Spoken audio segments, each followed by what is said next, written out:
Welcome back to Raven's Fandom Rewind, where we slice through pop culture faster than a lightsaber through younglings.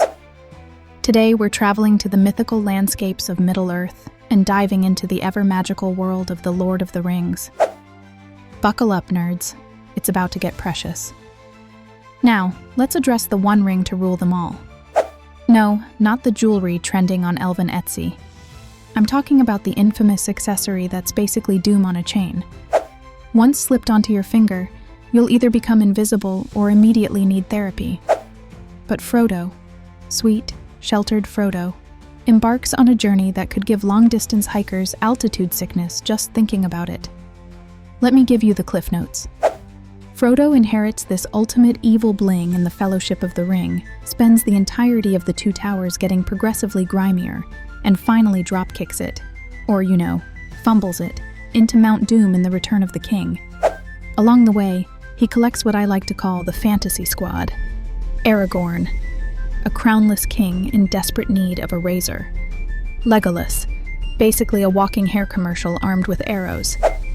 Gimli, brings the comic relief, also body positivity for stocky folks everywhere. Gandalf, serving wizardly realness and color-coded outfit changes. And Samwise Gamgee, Frodo's hype man and low-key the true MVP of the series. Without him, Frodo wouldn't have made it down the driveway, let alone to Mordor. And let us not forget Gollum, with his obsessive rock-licking hobby and split personalities. Schizophrenia has never been so marketable. Now, let's hit you with some behind-the-scenes drama, because nothing spices up fantasy like some real-world chaos.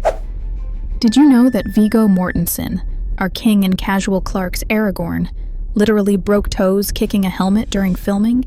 That scream? Method acting perfection.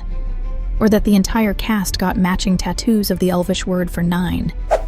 Nothing says bonding experience like group body art. Though I personally would have suggested a matching bracelet.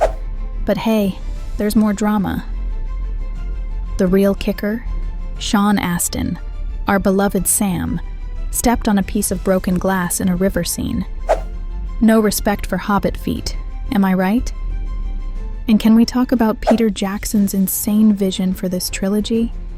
The guy could have just shot a nice little 9-hour epic, but no. This man went full Tolkien and filmed over 11 hours of pure heart, soul, and scenic helicopter shots for Middle-earth, which is obviously just New Zealand with a filter. Now, where the franchise really hits is the emotional depth. The Lord of the Rings isn't just about fights with orcs or creepy ghost kings guarding swords of destiny. It's about friendship, loyalty, and a very public breakdown about second breakfast. Underneath all those sweeping battle sequences and panoramic views lie themes that resonate with even the most jaded millennials. We all know how it feels to carry our own metaphorical ring into our personal Mount Doom, aka paying off student loans or surviving a weekend trip with in-laws. And don't even get me started on Gandalf's glow-up from gray to white. It makes your seasonal wardrobe update look like amateur hour.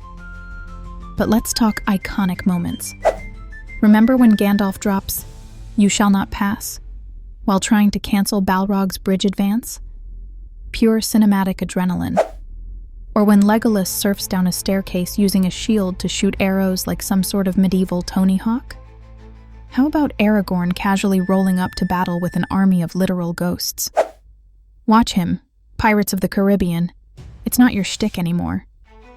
And can we just give Frodo credit for swinging his sword sting, despite looking like he can barely swing his lunchbox? This saga birthed countless memes before memes were even a thing.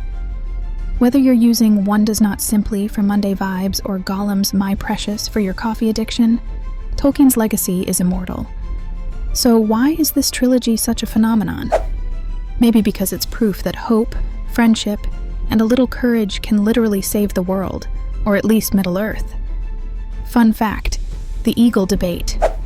You know how everyone always asks, why didn't they just fly the eagles to Mordor? Here's the tea. Tolkien himself never intended eagles as Middle-earth's Airbnb taxi service. Plot holes be gone. Another fandom officially rewound. I'm Raven Witchwood, your favorite snarky ginger nerd, proving that nerding out with style beats camping out for Hall H any day. Until next time, remember, not all who wander are lost. But if you are, bring snacks.